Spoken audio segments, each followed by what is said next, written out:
yang pertama, bahwa Aminan terlubuh di Hamuna Pangulan Mulia kita masai soal dari dokter nih Pak Eston Hakimin, bahwa pemerintah sadar sekali tidak sanggup membangun Toba ini berjalan sendiri, tidak sama sekali. Sebesar apapun anggaran kita tidak bisa membangun masyarakat karena kompleksnya ya pembangunan itu. Ada 3 memang yang harus kita bangun. Kita harus membangun fisik, ya. Kita harus membangun jiwanya, pendidikan. Tapi kita harus membangun juga rohaninya. 3 ini harus kita bangun. Nah, pemerintah tidak punya kemampuan untuk atau tidak punya tugas juga untuk membangun hal rohani. Ini adalah pekerjaan para hamba Tuhan. Nah, mengenai inovasi IP2 atau indeks pertanaman 2 kali, Aminan seperti yang kita lihat di daerah kita lihat hanya 1 kali kita tanam, kecuali Baligit dan sebagian Lagu Putih.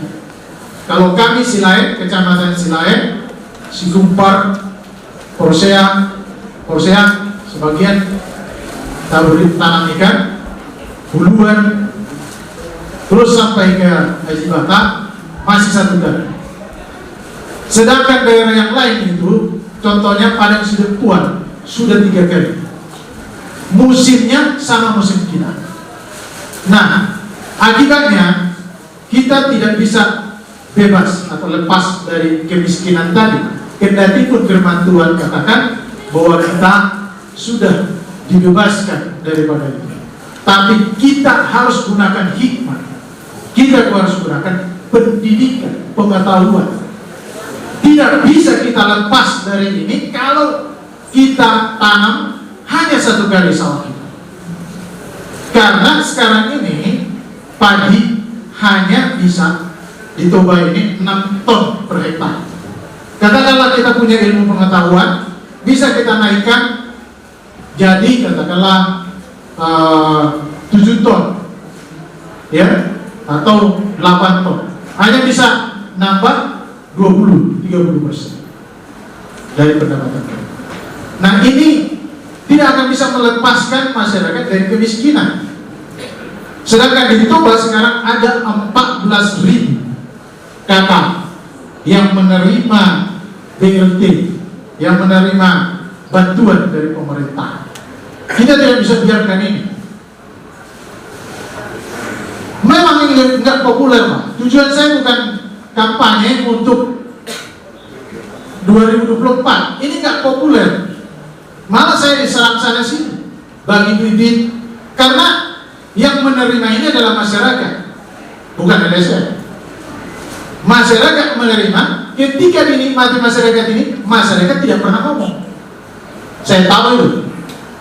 Nah, tidak apa-apa bagi saya, asalkan mereka itu betul-betul menikmati hasil pembangunan ini. Ya, urusan 2024 urusan yang di atas itu. Yang penting kita lakukan pembangunan ini benar-benar mensejahterakan masyarakat. Jadi yang kami mohonkan, kita sama-sama nanti diskusi bagaimana supaya masyarakat mau. Persoalannya tidak mau sekarang. Apa yang kita lakukan supaya masyarakat mau menanam 2 kali, panen 2 kali? Karena kalau dihitung, katakanlah sekarang itu sawah kita itu ada 17.000 hektar. Katakanlah yang kita tanam 2 kali itu 75%. Karena sudah ditanam 2 kali 25%, itulah Baligit. Jadi kita nambah 10.000 hektar tanam 2 kali. Kali 6 ton per hektar. Berarti kalau kita tanam di Juli nanti 10.000 hektar 2 kali, maka di Desember kita panen nanti 60.000 hektar kali 1 kilo 5.000.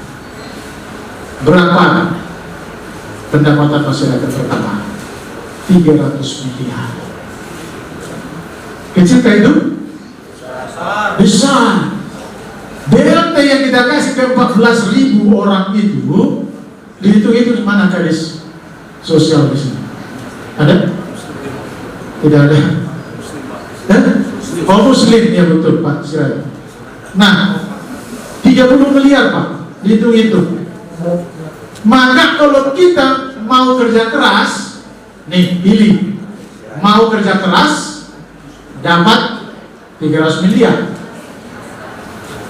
BLT tidak bekerja keras memang, dapat 30 miliar. Mana kita pilih? Dan bisa. Mana kita pilih? 30 miliar atau 300 miliar? 300 miliar Pak, saya nggak bohong ini. Dan terbukti ketika kemarin kita bagi bibit hanya 50 ton ya. Yang kita bagi 50 ton itu, tambah pendapatan masyarakat, naiklah. Kemarin panen di Desember 12.000 ton ya. Mana garis pertanyaan? Betul? Jagung naik 12.000 ton. Supaya jangan dibilang saya ngarang. Ini benar nggak Pak Kadis? Ya. Kenaikannya itu dari 37.000 naik 40 jadi 49.000 ton jagung. Berarti naik 12.000 ton kali per ton per kilo berapa waktu itu? Katakanlah 4.000. Nggak usah Pak, ada sampai 5.000. 4.000 aja. 4.000 kali 12.000 ton berapa Pak? 48 miliar. Modal kita waktu itu hanya 6 miliar. Ya, saya ingat harap 6 miliar hasil 48 miliar. Belum yang panen di Januari, Februari karena ditanam di November dan Desember. Ada yang kita tanam di November Desember, belum kita panen di Desember, tentunya panen di tahun 2022. Itu perubahan yang besar. Dan akibatnya kalau dilihat makronya coba, angka pengangguran kita turun dari 2,5% jadi 0,89% dalam keadaan COVID. Bagaimana itu terjadi? Karena semua orang yang tadinya nganggur akhirnya kerja nanam jagung. Bahkan nggak pernah nanam jagung pun nanam jagung di tahun 2021. Betul? Ini yang kita mau tularkan Pak ke masyarakat itu. Ayo kerja keras. Nggak bisa, saya ingin ini dikopahkan Pak, bahwa kasih tahu ke salah kalau saya salah. Yang saya tahu firman Tuhan katakan ketika manusia diciptakan, ya, lalu jatuh ke dalam dosa, firman yang disampaikan kepada laki-laki itu adalah marhoi maho maula silamuna.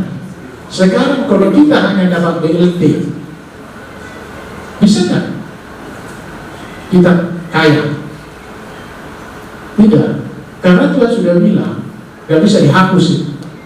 Firman Tuhan tidak pernah bisa berubah. 1 iota marhoi maho maula silamuna. Nih, setadi tulang jenderal, tulang kan? Saya yakin jadi jenderal tulang ini keringat, siang dan malam, kerja keras. Sampai sekarang mendirikan taman guru-guru, keringat, kerja keras. Ya tentunya kerja kerasnya beda kan gitu Pak. Siapa yang diberkati pasti bekerja keras. Gak bisa dihapus itu. Alkitab juga katakan apa? Aku datang memberikan hidup berkelimpahan. Yesus mengatakan begitu. Yesus menginginkan itu. Yang ketiga, Tuhan juga katakan, hai pemalas, melipat tangan sebentar lagi, tidur sebentar lagi, maka datanglah kemiskinan mengejar. Ini yang harus kita sadari Pak. Orang malas tidak boleh, tidak akan, Tuhan katakan apa? Hei, kalau kau tak bekerja, janganlah makan. Jadi di mana ayatnya karena dikasih BLT bisa kaya? Nggak ada ayatnya itu. Apakah BLT boleh? Boleh, Pak. Tapi kita harus buat itu jadi bibit. Kasih hikmat, kerja keras, keringat. Inilah persoalannya, Pak. Kok bahkan itu saya minta dengan sangat tinggi. Gak bisa kita berhasil di sini. Semua petarung-petarung ini. Kenapa kami nanti tolong kesaksian, Pak? Kenapa kami ajak undang ke sini? Karena inilah petarung di perantauan sana. Siap malam kerja keras, berhasil. Ini kami ingin tularkan di sini. Pak tadi kan yang tadi, Pak. Siang malam itu kerja keras, Pak. Walaupun sepertinya gampang, ya, tapi itu jauh lebih keras dari saya kerja. Ya, nah ini mau tolong, inilah yang kita mau. Ayo kita ajak masyarakat kerja keras. Jangan menjaga mereka. Anak saya bisa kasih makan, kehidupannya bercukupan. Tapi mamanya tidak. Hei, kau kemana dulu kau bikin? Lapor. Kalau dilihat duitnya kira-kira agak melenceng, terlalu banyak makan. Kau terlalu banyak makan, perutnya itu gendut. Tidak boleh, kurangi. Gitu. Dia harus kerja keras belajar. Saya yakin IP2 ini 300 miliar hasilnya kalau kita mau kerja keras. Maka Pak, yang 14.000 itu rencana kita begini. 14.000 ini yang dikategorikan miskin ini kita ubah nasibnya. Caranya adalah karena masyarakat di Toba ini sekarang banyakkan lansia. Kalau kita dorong lansia ini untuk tanam 2 kali susah. Maka kita doronglah supaya yang PKH, keluarga yang kekurangan ini. Inilah yang kita dorong. Oke, kamu kerjakan sawahnya tetangga, kami kasih bibit. Kalau dapat aja dia 1 hektar, yang biasa selama ini tidak dikerjakan, tidak ditanam 2 kali, ditanam 2 kali, dapat dia 6 ton. 6 ton kali 5.000, dia sudah dapat 30 juta. Maka kalau sewanya pun itu 10 juta, dia sudah dapat 20 juta. Lepas dia, bebas dia dari kemiskinan. Ini yang kita kerjakan. Nah yang kedua, sepakat kita ya? Masih ragu dengan IP2? Ini dulu yang mau saya yakinkan. Karena Pak, kalau kita nggak jelaskan ini ke masyarakat, mereka sekarang nggak mau, Pak. Saya udah turun. Kita tanamnya 2 kali ya, diem. Ya, kenapa dia Pak? Katanya, dan ada pupuk. Nah inilah tantangan lagi, tidak ada pupuk. Tapi besok saya akan pergi juga ke Jakarta. Dan nanti juga saya minta teman-teman kita yang dari Jakarta, ayo, Menteri Pertanian, ayo. Kenapa di Toba ini pupuk kurang? Ya, kita desak Menteri Pertanian. Besok saya pergi sana hari Selasa rencana kami. Desak Toba jangan kekurangan pupuk. Apa penyebabnya? Coba kita atasi bersama-sama. Tapi sepakat dulu kita.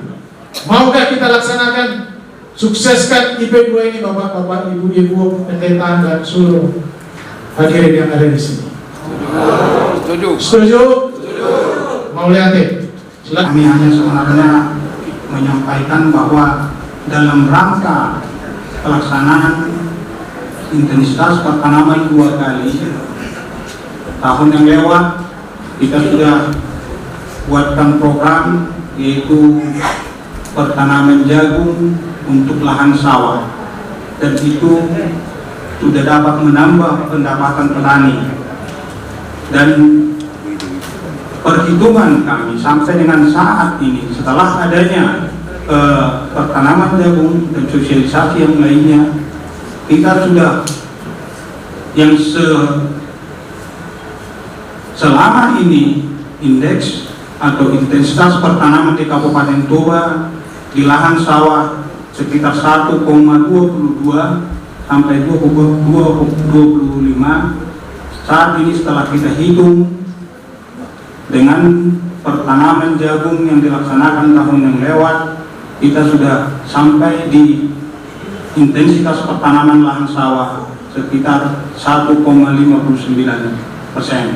Itu sebagai tambahan, dan harapan kita nanti, mungkin nanti di slide kami juga akan kami sampaikan, kami sudah rekap semua di seluruh kecamatan dan desa, dan yang tidak melaksanakan pertanaman untuk lahan sawah seluas 7.260 hektar. Dan inilah yang diharapkan untuk tahun ini bisa bertanam, dan diharapkan nanti peningkatan pendapatan petani itu akan semakin tinggi seperti yang disampaikan oleh Pak Bupati. Kurang lebih 300 miliar bisa berputar, bertambah ekonomi pendapatan di Kabupaten Toba dengan pelaksanaan pertanaman tersebut. Kami akan coba nanti sampaikan analisa usaha tani, berapa sebenarnya pertambahan itu kalau ini dapat terlaksana dengan baik. Yang pertama, ini penanaman yang 2 kali setahun.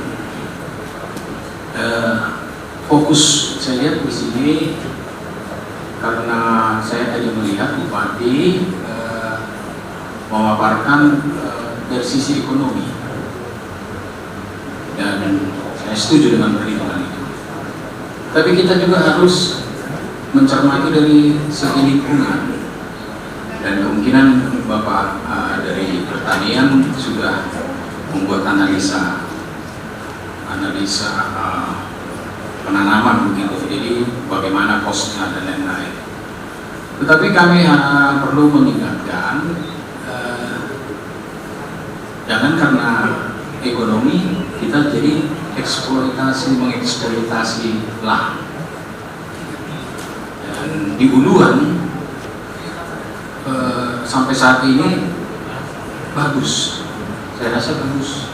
Mungkin itu yang di Dinas Pertanian yang 7.200 karena penanamannya sekali.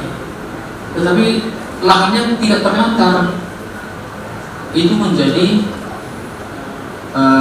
perikanan, dan itu mereka teruskan karena mereka juga sudah tahu bahwa ada di sini penanaman 2 kali, tetapi mereka tidak mengikutinya karena pernah ada mencoba. Ternyata untungnya kosnya sangat besar, tetapi untungnya tidak besar. Tetapi kalau dibuat menjadi ikan intensif, akhirnya hasilnya secara ekonomi juga baik. Tetapi kalau diterlantarkan ya memang tidak baik. Itu pertama. Dan kita harus melihat juga ada lagu Batak dulu teman-teman ini. Lagu ini jadi teman-teman ini. Sehari do ikon marpanenena bambamula tinggal di sini.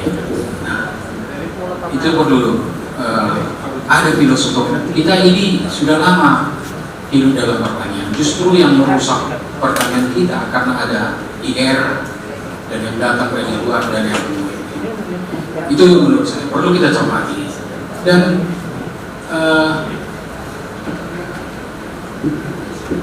di huluan hama ada saatnya terputus, tetapi di Toba di sebelah sini hama tidak terputus, dan ada kemungkinan nanti bagulung akan menguasai karena dia punya rantai selalu hidup terus di sini. Wereng juga, burung juga, jadi kosnya besar. Ya, perlu kita cermati. Mungkin sudah dihitung mungkin, tetapi kami karena mereka ahli pertanian, tapi kita harus perlu juga melihat itu. Dan juga pupuk, pemakaian pupuk. Kalau intensifikasi, ini kan kalau intensifikasi kita pemakaian pupuk pasti karena 2 kali dalam setahun, pupuknya juga pasti yang pertama bagus, yang kedua pasti pupuknya makin besar. Nah, kalau ada eksploitasi lahan, tentunya nanti pada saatnya nanti atau sekitar atau kita katakan beberapa tahun yang akan akan datang, kita akan mencari bibit yang baru dan mencari metode yang baru, karena tanoi nggak begitu ini terus dicocoki dengan pupuk. Kecuali jalan keluarnya memang ada kalau pakai pupuk organik. Kalau pakai pupuk organik boleh lah. Jadi kosnya itu bisa eksploitasi lahan itu karena organik itu memupuk dan memperbaiki lahan. Itu perlu dicoba. Nah, dan tadi ada poinnya begini, waduh asa olo. Tentu hitung-hitungnya itu dari Pak Bupati. Kalau mereka merasa mereka beruntung, mau 2 kali. Kenapa harus susah kita menyuruh itu? Mau kalau untung. Nah hitung-hitung itu yang perlu kita apa? Tapi hitung-hitung di pertani macam tersebut 2 mereka nggak mau 2 kali. Lu jadi berbahaya, tapi untung sesuai. Tu pupuk tu pengula 2 hari. Gitu ya. Yang berikut usul kami, ada 1 usul. Saya tepikan dahulu 2 hari pertanaman. Mungkin Bapak juga sudah dengar ada teknologi yang begini, sekali bertanam 2 kali panen kan sudah. Dan juga teknologi lagi dorong ada warna. Ikon tiba-tiba di Porsche tiba-tiba. Jadi tiba-tiba di Porsche kan nggak terjuli. Binuat sagak baik tapang mungkin. Jadi sagak itu dipasok bu. Nah sudah gabe, sebetulnya bagat do. Akhirnya nasi itu gabe tapang, gabe itu batu same. Itu di batu same di sana. Lucu. Teknologi itu sudah dikembangkan di Thailand. Sekali menanam 2 kali panen. Jadi ditanam dia panen, baru dibabat, sudah terus dipupuk, tumbuh lagi. Tidak boleh sesuai dengan itu. Aliran teknologi, mungkin itu hanya jadi kalau keekonomiannya kita pikirkan, ya boleh lah. Tadi kami sangat mendukung ada semangat bertani itu perlu dibangun, dan pemberian bibit jagung kami juga sangat mendukung. Tetapi soal 2 kali panen itu kita lihat dulu kosnya bagaimana, terus kesinambungan hama itu karena perlu nana hama kan kalau gawe kimia dong hancur nih pamateuni. Nah ikon tumpukan di kimia di tanuri pasti sudah semakin banyak. Jadi akumulasinya nanti pada saatnya kita perlu seperti tambang itu merehabilitasi lahan pada saatnya, atau karena sekarang ini sudah berjalan pupuk organik, maka agak melambat itu untuk merehabilitasi.